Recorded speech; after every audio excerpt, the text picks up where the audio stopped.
In the book and in my lecture today, I ask and try to answer very simple questions, such as, what is automation?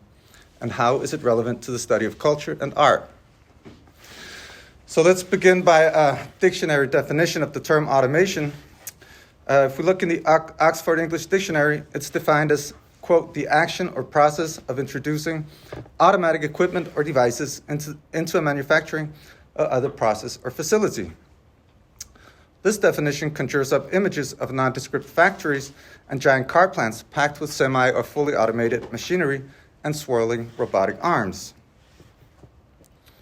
And while assembly lines and industrial robotics are undoubtedly crucial to understanding what automation is, essentially a replacement of human labor power by automatic machinery, 21st century automation extends far beyond factory walls and impacts not just blue-collar labor, but equally so a wide range of creative professions, including art. So in my abstract for today's lecture, I referred to a 2022 New York Times article about an artist who had won a local art competition with an AI-generated artwork and somewhat dramatically declared, "Art is dead, dude. It's over. AI won, humans lost." Now this quote, I think, encapsulates a widespread concern about 21st century forms of machine learning-based automation, or AI. The recent wave of so-called generative AI, from GPT chatbots to image generators like DALL-E, Midjourney, or Stable Diffusion, confronts us with what appears to be a novel form of digital automation, a form of automation that encroaches not just on labor, but on our very understanding of what it means to be human. This was the artwork, by the way, that won the competition. So we have since long accepted that machines can outperform humans on a range of labor-intensive and repetitive tasks, such as, for instance, the manual labor once required for manning assembly lines. The history of deindustrialization, usually defined as a decline in the share of manufacturing jobs relative to total unemployment numbers, bears witness to the impact of automation on labor markets in a rapidly globalizing economy. The city of Detroit and the Rust Belt more generally are perhaps the most striking examples of that.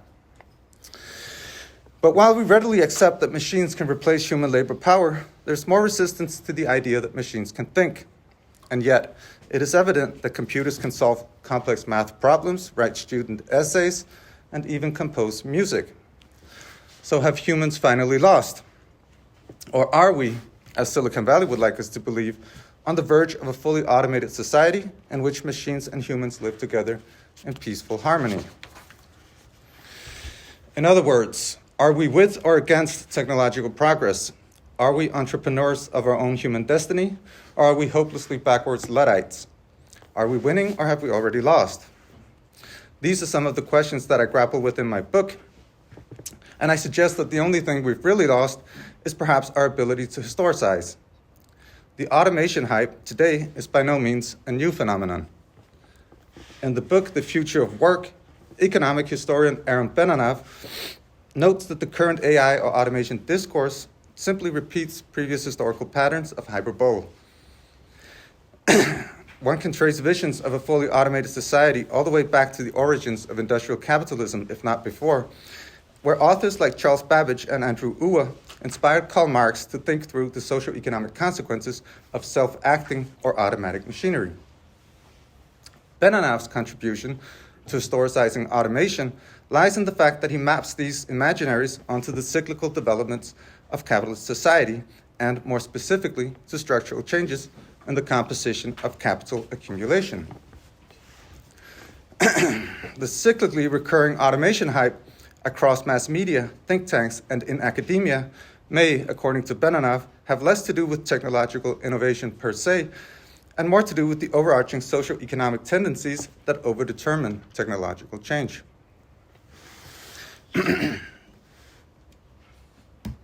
I'll just bring up the Benanav quote. Taking its periodicity into account, automation theory may be described as a spontaneous discourse of capitalist societies that, for a mixture of structural and contingent reasons, reappears in those societies time and again as a way of thinking through their limits. So following Benanav here, the question that interests me in my book is how this automation discourse manifests itself culturally and not least artistically. What happens if we return to the history of modern art from the complex socio-economic perspective of automation instead of from the standpoint of art historical formalism, meaning the methodological injunction to study artworks as a continuum of formal and stylistic evolution in complete isolation from their social, economic, and political context? What happens, in other words, if we take the historical regularity of automation discourse as it unfolds across the 20th century, Benanaus mentioned specifically the 1930s, 1950s, and the 1980s, and try to map these cycles onto the evolution of modernist art forms, styles, and mediums? So before I briefly present one of the examples from my book, let me briefly note that I'm dealing with a historically specific context of automation discourse from the 1950s and 60s, a discourse spurred on in part by the emergence of cybernetics. As some of you may know, cybernetics is a term coined by the American scientist Norbert Wiener in his eponymous 1948 book, Cybernetics, or the Control and Communication in the Animal and the Machine, this one, which historians of science have characterized as one of the, quote, one of the most influential scientific books of the 20th century. Of course, no single book in and of itself changes the course of history. But Wiener's book is certainly part of the reason for the global success of cybernetics as an interdisciplinary endeavor and philosophical framework. Part of the appeal of cybernetics was its inherent interdisciplinarity, its conceptual plasticity, and methodological agility.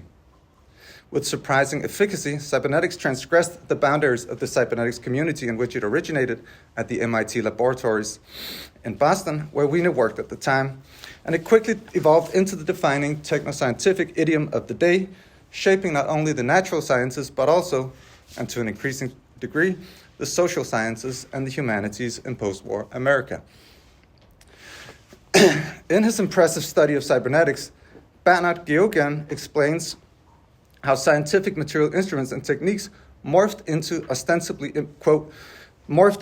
ostensibly immaterial ideals that furnished researchers with procedures of investigations unhindered by historical, political, or disciplinary difference, end quote. With its abstract language of communication and control, cybernetics united researchers in a, quote, common epistemic cause of scientific universalism. In less than a decade after Wiener published his book, cybernetics had grown from relatively technical postulates into a broadly applicable and ostensibly neutral transdisciplinary scientific framework.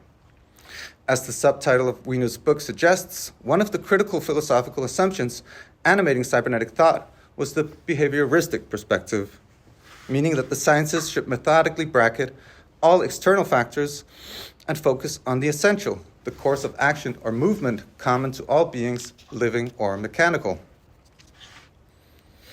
And this was the book that I referred to just a minute ago, which I recommend.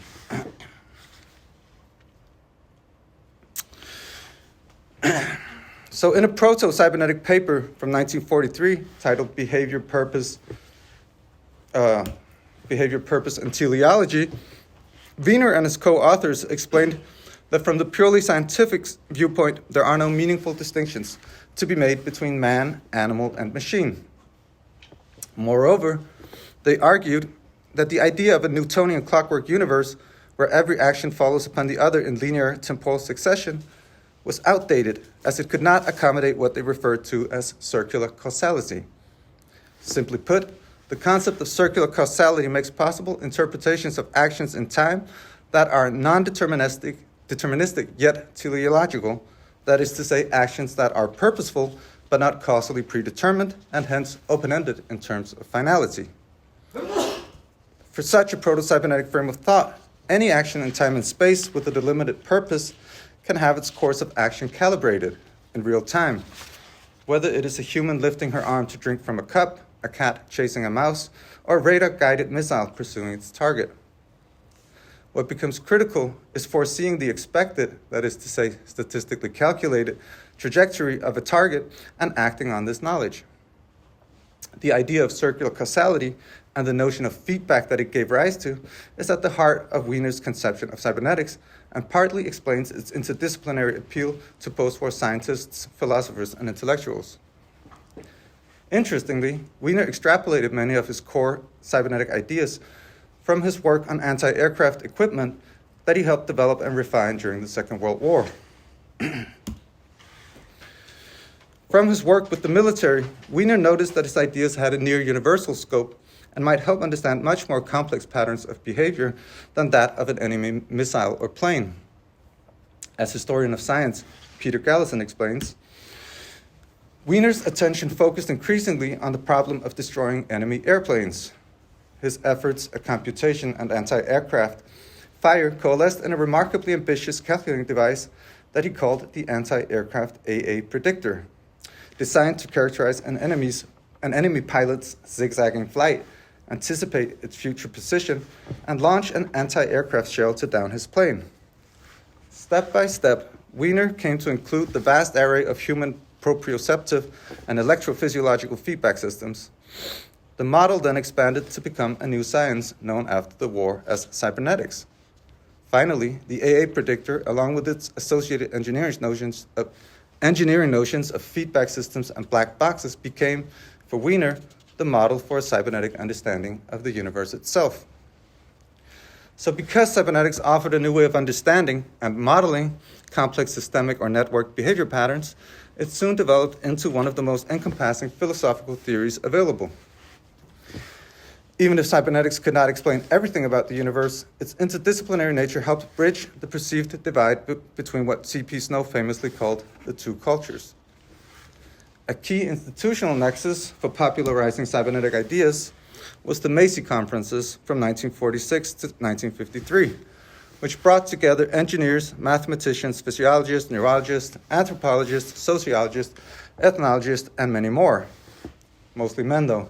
From within this nexus, all the different perspectives combined into an overarching cybernetic theory that claimed validity for all living organisms as well as for machines. But it did not stop there. Cybernetics became an experimental scientific framework for explaining, predicting, and controlling behavior in a number of disparate domains, from the global economy to the individual's psyche. More than any other post-war term then, cybernetics became a conceptual locomotive for a host of related mid-century sciences, most notably information theory and game theory, that it dragged along as so many bandwagons.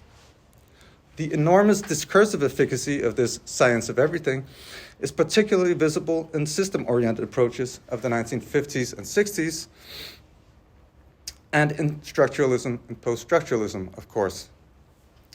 Some historians of ideas have even gone so far as to claim that philosophical postmodernism and so-called French theory is an effect of the cybernetic matrix of French mid-century thought.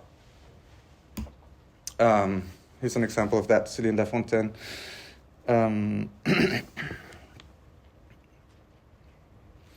However, just as books do not in and of themselves transform world history, neither do ideas spread contagiously without material support. As I detail in my book, the intellectual dissemination of cybernetics after the end of the Second World War was driven in large part by an economic incentive to turn the war machine towards more profitable ends. Through political economic stimulus packages such as the Marshall Plan, American surplus capital found fertile soil in post-war Europe, and crucially for my context in France, where cybernetically enhanced machinery revolutionized production processes. Inspired by Wiener's cybernetics, mechanical engineers introduced new computer-assisted feedback technologies that allowed machinery to self-correct its course of action by perpetually checking, much like a simple thermostat, the relation between current status and desired performance metrics. So our current use of the word automation, we should note, is directly linked to the history of cybernetics, as it was applied to capitalist production. In a 1957 study titled Automation, a Study of Its Economic and Social Consequences, Frankfurt School theorist Friedrich Pollack offered the following observation. Automation is a new word in the English language.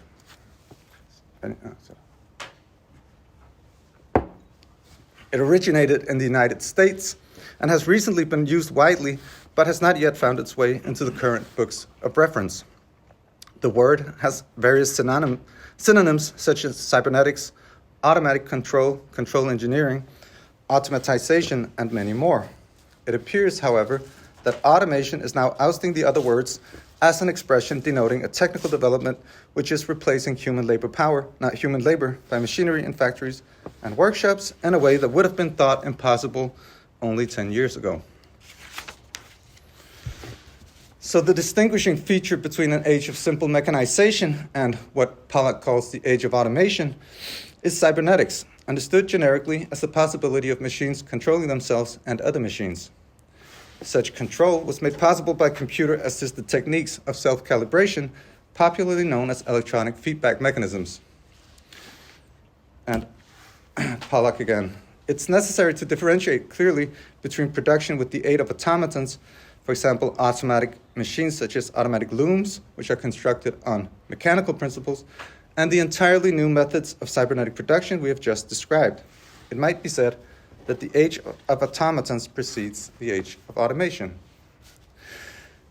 So it's from Pollack that I borrow the idiom, the age of automation, for the title of my book, because it defined not just the production methods of the time, but also, to a large extent, artistic creation. By highlighting the parallels between art and automation, I aim to shift emphasis away from the glittering aesthetic decor of the so-called space age, or the inversely dystopian representations of the so-called atomic age, like various competing descriptions of this period that I'm historicizing.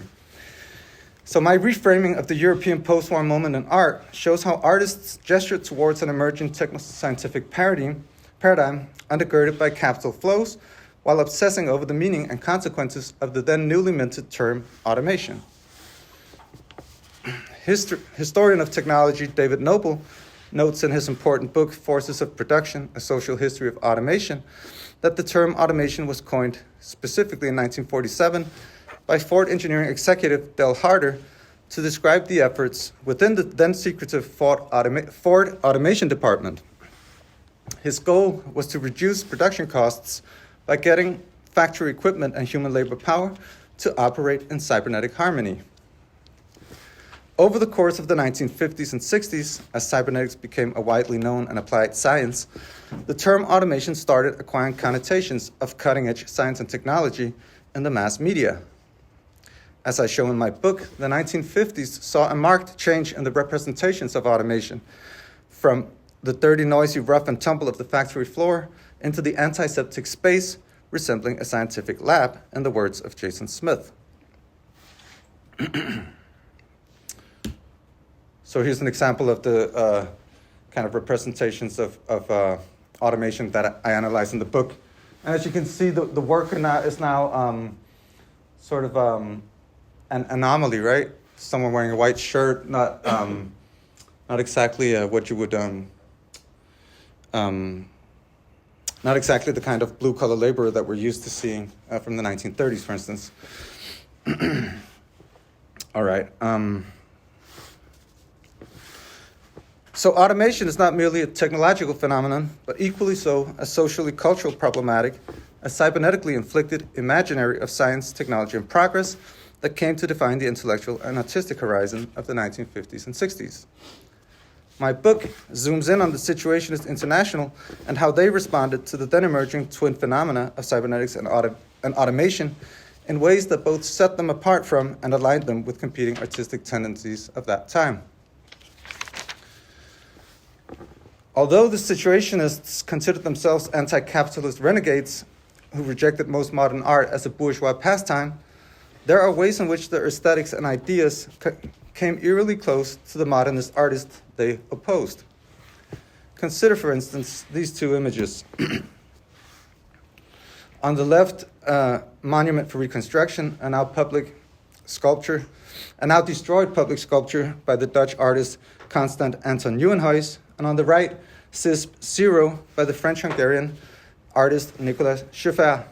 Both sculptures were conceived and realized around the same time in 1955.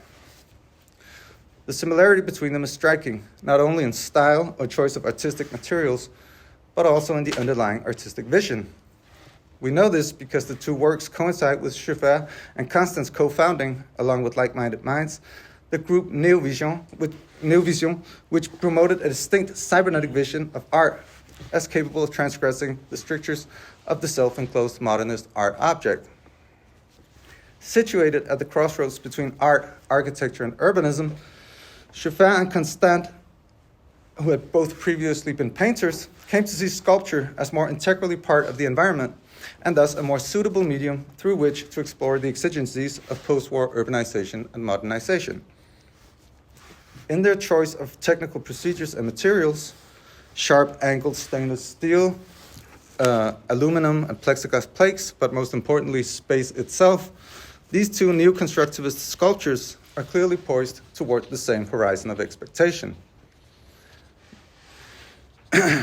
Notice also the base on which Schiffer places his sculpture on the right. Contrary to what one might think, this is not a pedestal. It's a temporary empty trunk into which Schiffer would soon pack an electronic brain that would make the sculpture autonomous vis-a-vis its surrounding environment. So CISP 0, as it's called, the sculpture's empty trunk, thus functions like an allegory for the work of art on the threshold of automation. Despite the absence of automatic electronic devices in either of these two sculptures, they both formally articulate the cybernetic assumptions of that age. In the case of Schiffer's CISP sculpture on the right, which doubles as a dancing robot, this is quite explicit. But cybernetics was arguably an equally, if less visible, component in the sculpture to the left of the Situationist Constant's work. How so?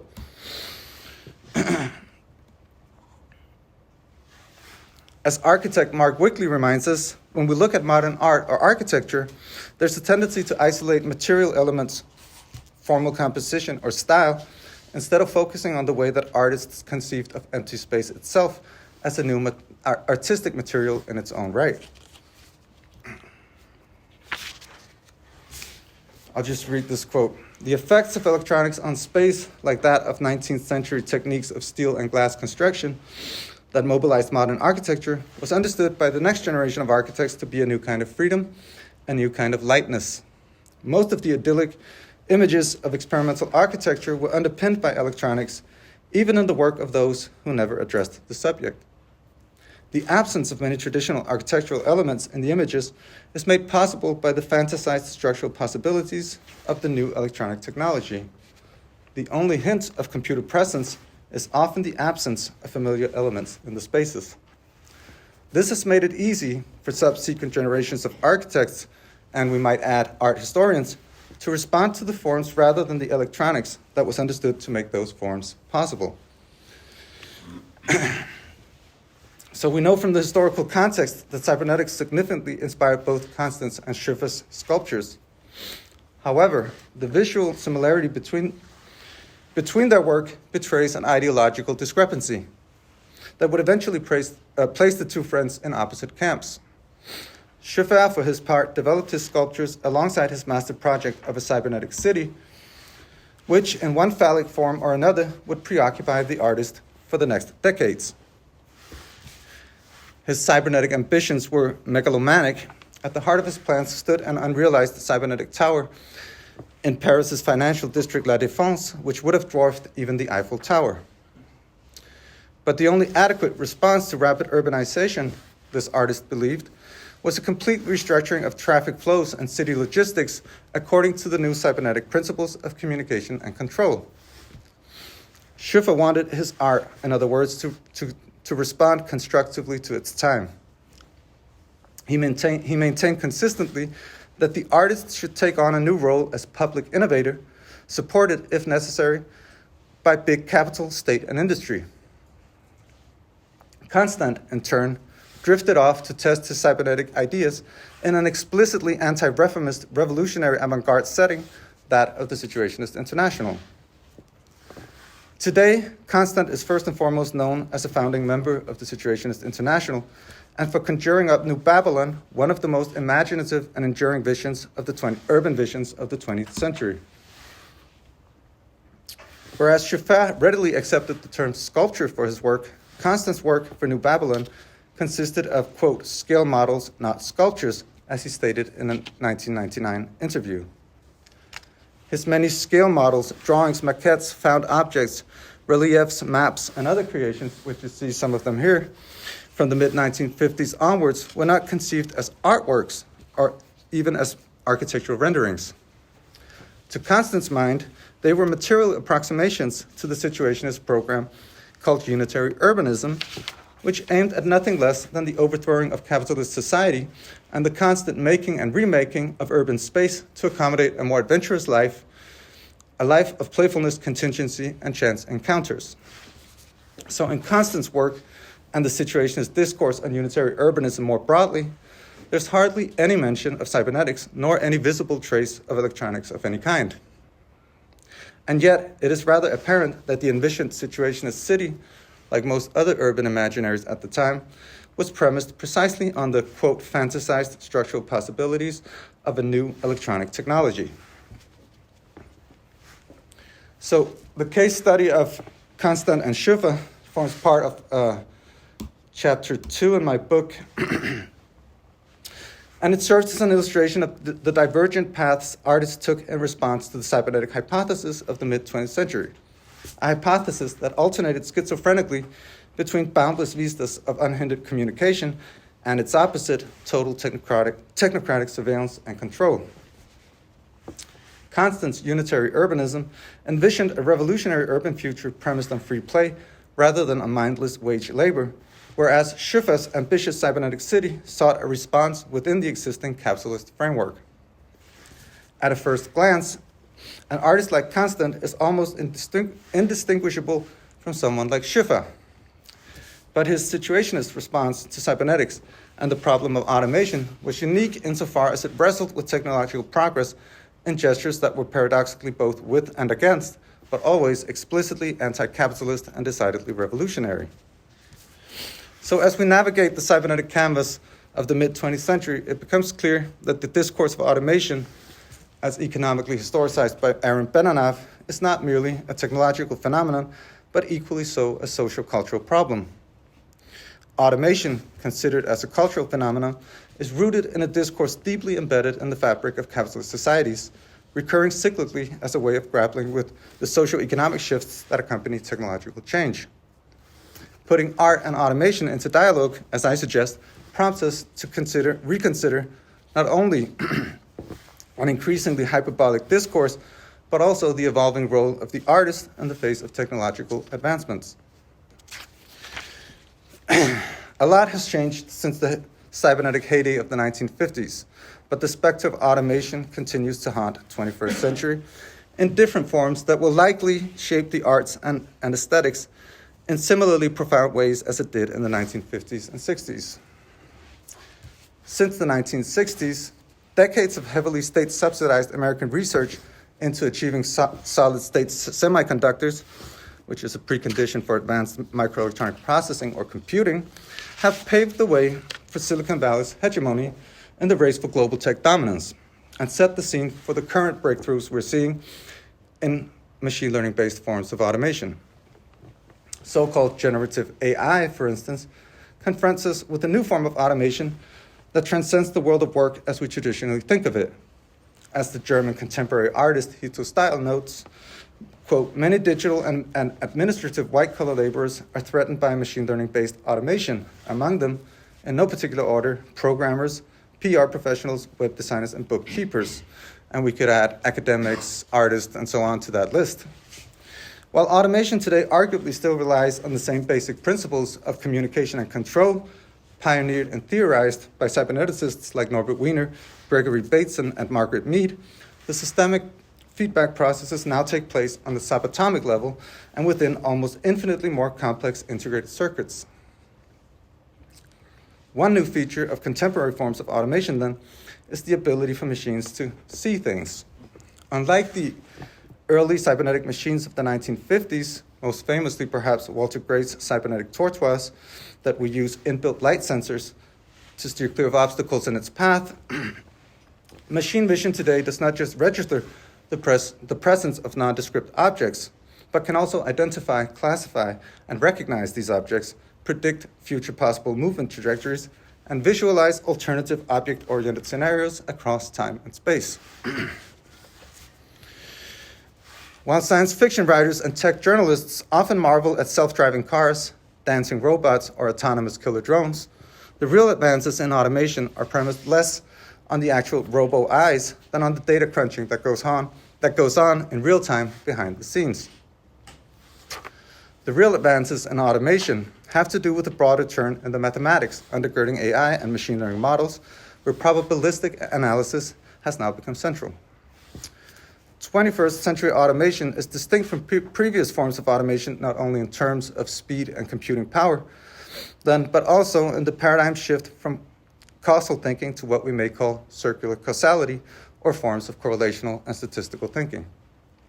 Machine learning has greatly raised the complexity of the tasks that computers can now solve, many of which were previously considered eminently intellectual or creative.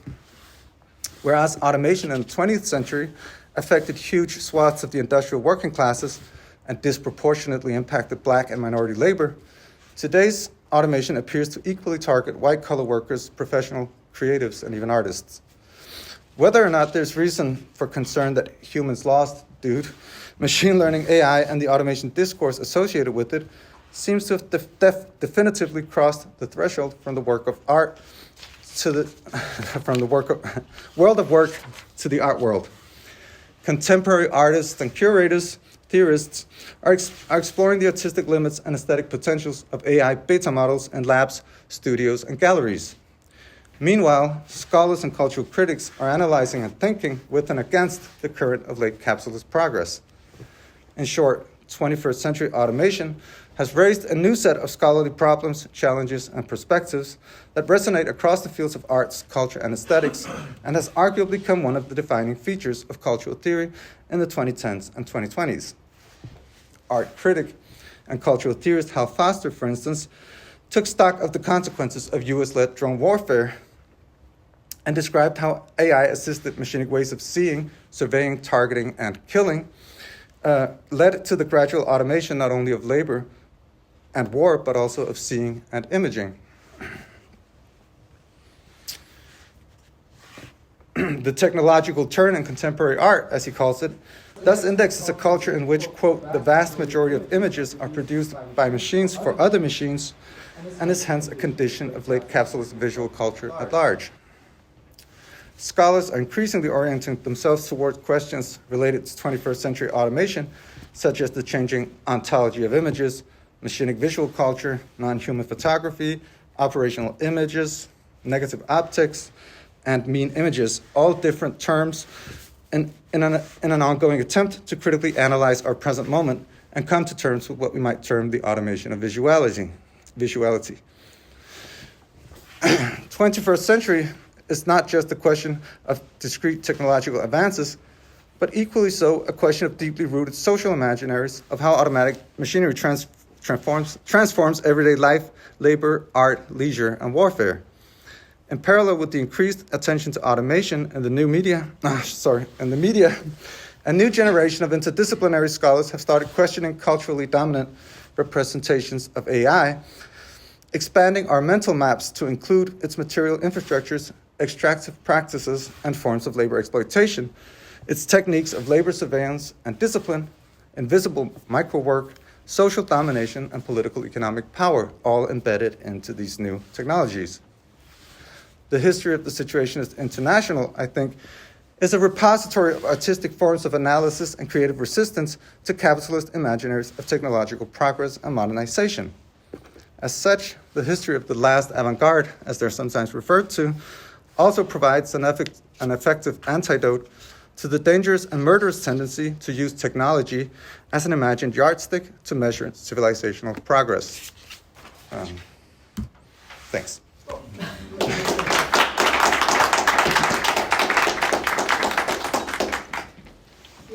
Thank you so much for this really wonderful lecture. Thanks a lot. And I guess we have some time for questions. perhaps I ask the first questions if I can. It was a very rich talk, and I mean, maybe this is just more sort of a follow-up understanding kind of question, but you introduced sort of cybernetics really as this kind of super theory, sort of that one can use to describe processes in biology and in social processes and in mechanization. And you spoke precisely about feedback and self-corrected machine learning and so forth. And then you said, yes, in a way, we should think about cybernetics today when we speak about artificial intelligence and about sort of the ability of the chatbot to create art. But then in the end of the lecture, you kind of said, well, but it's different, that the AI today actually sort of, there is a difference to the cybernetics, because AI learned to see, and there is sort of another, there are other things at stake. I don't know if you could comment on that. Yeah, I think a lot of the basic principles are the same, and the reason that I wanted to return to the history of cybernetics is precisely what I think was the crucial contribution was this idea of circular causality, right? Which I think is, statistical analysis and correlational thinking are just, more recent formulations of that same philosophical sort of idea, right? So I think there's a continuum, but there's also just the compound effect of speed and computing power, right? Mm-hmm. So I think that's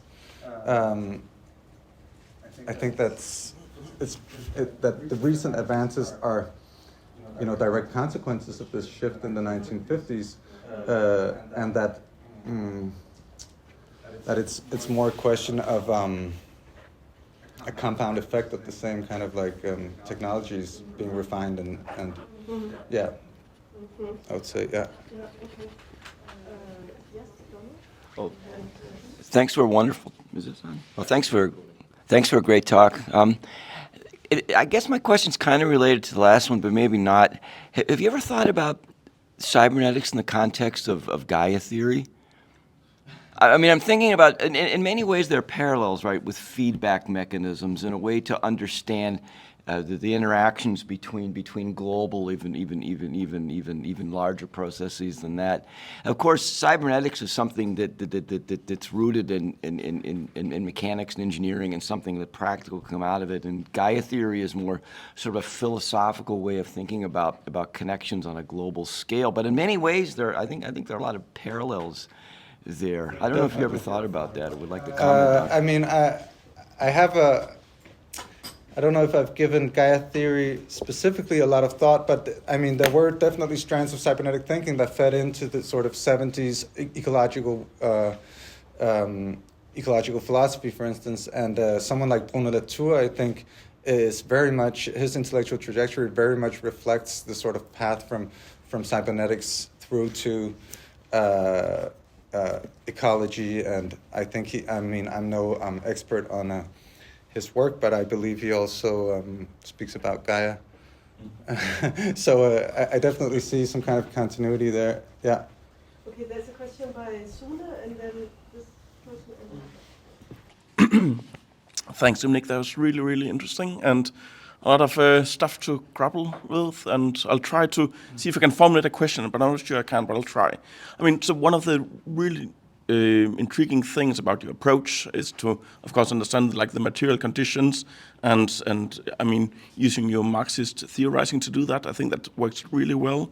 So one thing that gives you is the necessity to understand like the human as the core of value production, human labor. And if I try to apply that on the automation thinking you're doing here, it seems to me that it's so important there to stress like the hybridity of these machines. It's not the machines, it's the hybrid system of machines and human beings. So it's not the machine seeing, or machine vision. It's how the machine changes human relations and the dynamics and the social dynamics of that. And here I should try to turn that into a question. I don't know how to do that. Does that, I mean, because that seems to be kind of when you go into, or when we tend to go into the discussions of cybernetics and the machines and technology, that we tend to kind of make an autonomic realm for that. Yeah, I mean, I think that's definitely part of the sort of imaginary of automation, right? Is that it's this self-acting machinery, when in fact it relies on huge amounts of human labor power still, right? Even AI, as we all know, sort of depends heavily on outsourced micro labor in India, in the global south more generally, just sort of like verifying different AI procedures in real time, so we don't really sort of perceive it.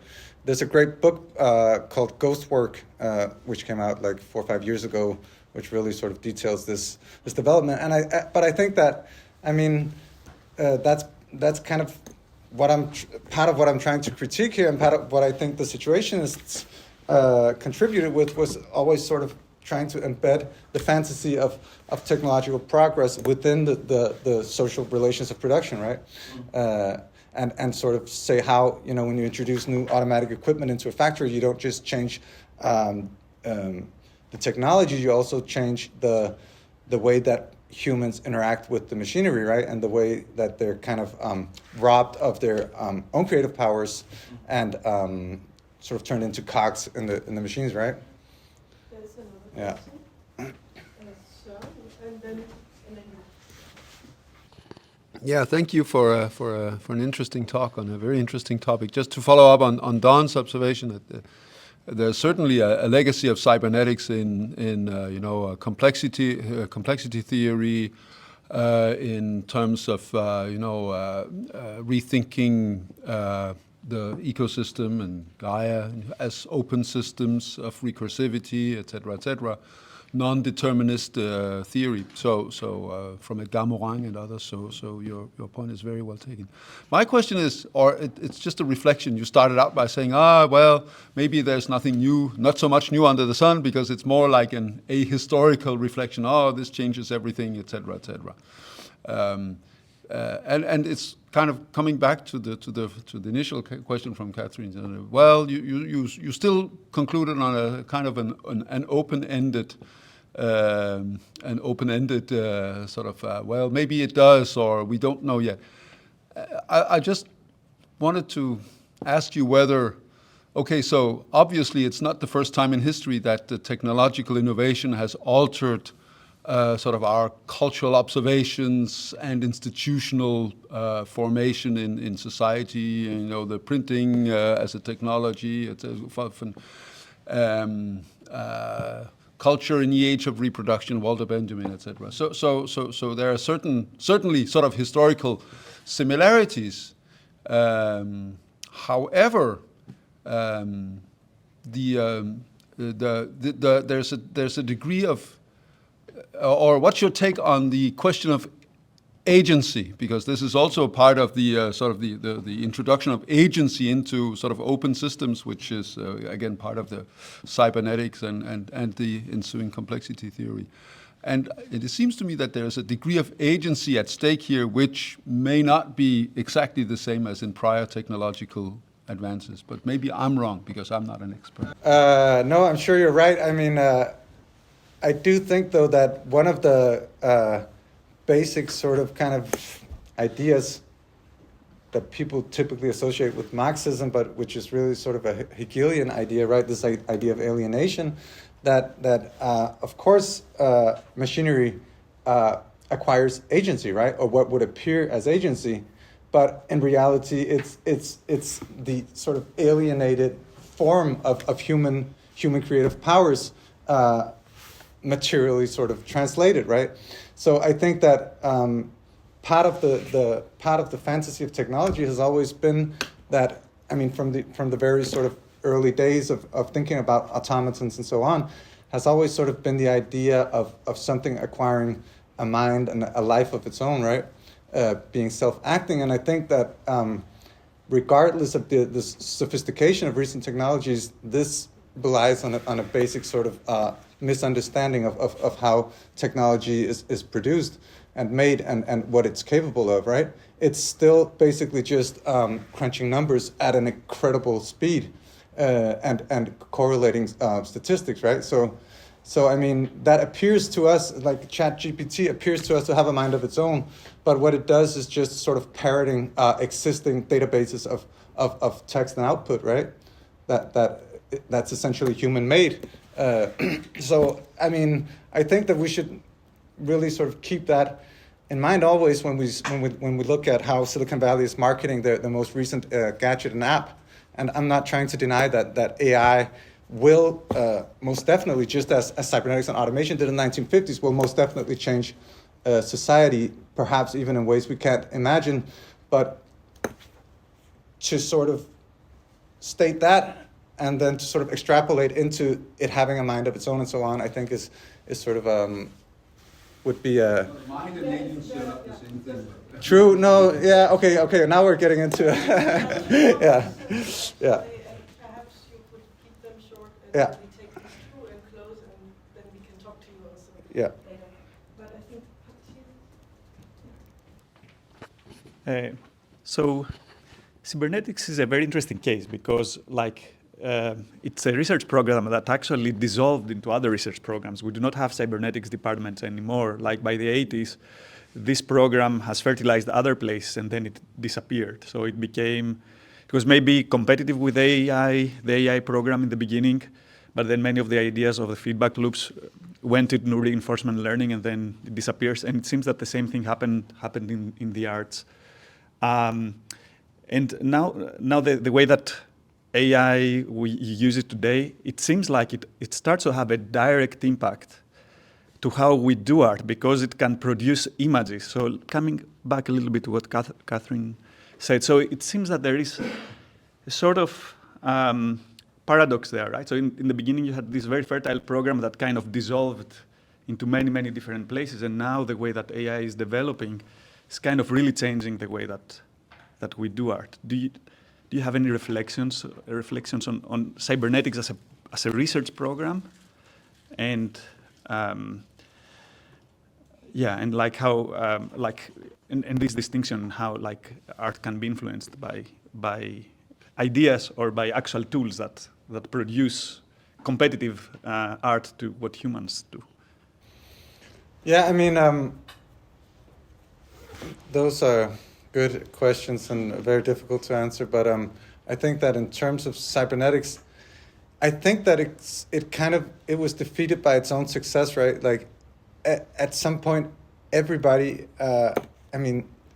was just sort of thinking this way, that it made no sense to speak of cybernetics anymore as a it sort of branched out into so many areas that it would be difficult to sort of keep it isolated as a research program in its own right. So I think that it kind of petered out into many sort of cybernetically inspired sub-sciences, right? If it ever was sort of a coherent program to begin with. But in terms of, I don't know if that's an answer, but in terms of AI art, that was the second part of your question?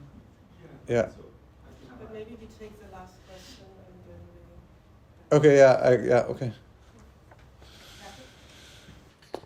Yeah, okay. Thank you. And having heard your lecture, at one point, as a very young man, I interviewed Arnold Kollmann. And now I realize what kind of questions I should have asked him. But that is not my question. I also worked on Asger Jorn. Oh, wow. And I wonder, since I saw your book is like full of references to Asger Jorn, I don't see how his art kind of fits in, but I do see that some of the theoretical works that he published in the Institute for Comparative Vandalism do somehow. Could you expand on that? How does Asger Jorn fit in? I love this kind of question. I mean, I was trying to keep this as general as possible to sort of engage in a more interdisciplinary conversation. But obviously, Jorn, who many, at least those of you who are Danish or have lived here for some time might know, Jorn was this famous Danish painter from the 1950s, and he was part of this group, the Situationist International, which many people don't know. They associate him maybe more with Cobra or other more famous art movements. But I do have... Jorn plays a huge role in my book, and I did visit the archives a bunch of times, and I think that one of my approaches to this problematic is also in saying that sort of with the sculpture examples that I had, that very often we tend to sort of focus on the wrong things, right, when we're trying to analyze art from a period. So we'll say, like, well, what does expressive painting have to do with, automation and technology? And very often, I think that they're very much sort of